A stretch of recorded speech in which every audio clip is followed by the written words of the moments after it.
Hey guys, how's it going? My name is Pat and welcome back to your Crew Weekly Update.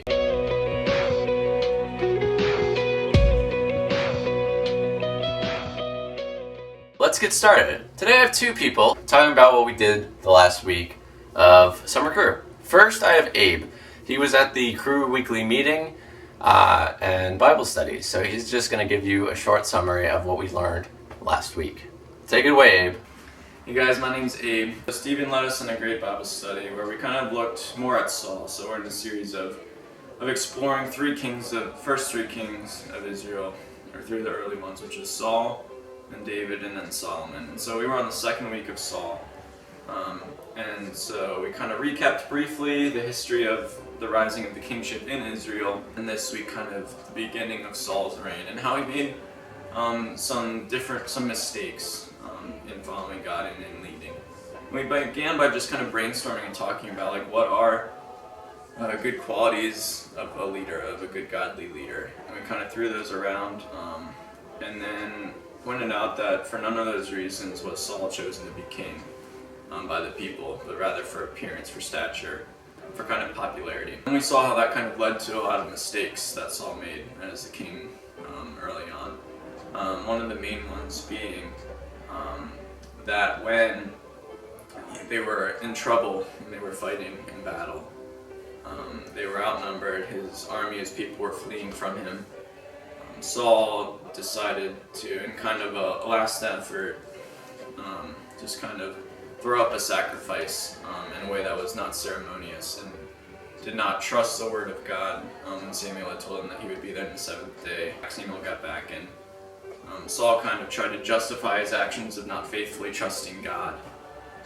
Then Samuel prophesied saying that the kingdom would be stripped from him and there would be a king after God's own heart. So kind of foreshadowing into David and some of the kings to come on later. And then, so we kind of looked at Saul's unfaithfulness to God, his kind of trusting in his own abilities to lead, his being chosen by the people for worldly qualities and not godly qualities. We looked at all those things with Saul, the mistakes he made in not trusting God and not being faithful to God, and the consequences that those had, and how we can learn to trust God even when the circumstances around us seem uncertain, to trust God's leadership in leading us as we lead.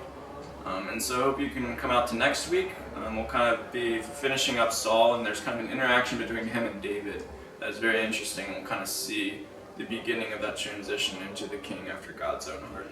So if you guys can come out this Thursday at 7:30 at the Shevsky's house. So thanks guys, and hopefully we'll see you next week. Thank you so much, Abe. Thank you for that great summary.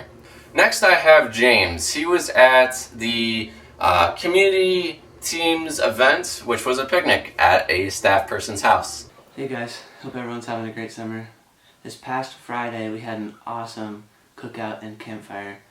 It was a great time of fellowship and also really good food. Yeah, it was a ton of fun.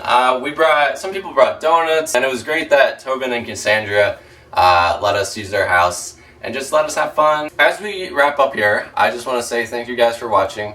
I'm trying to make these videos shorter so they're easier to watch and quicker to watch. I know they got a little long last week, so I hope this one's better. So you guys at home, I have a question for you. Last Thursday night meeting, we talked about what a leader is, what leader means, what makes a really good leader versus a really bad leader. So when you guys at home, I want you guys to think of what a leader is. For me, a leader is somebody who uses people at their strong points, but also uses them for their weak points to help them be more stronger in those weak points. So I'll see you guys next week. Hope you enjoyed this weekly update. Subscribe to keep updated, and I'll see you guys in the next one.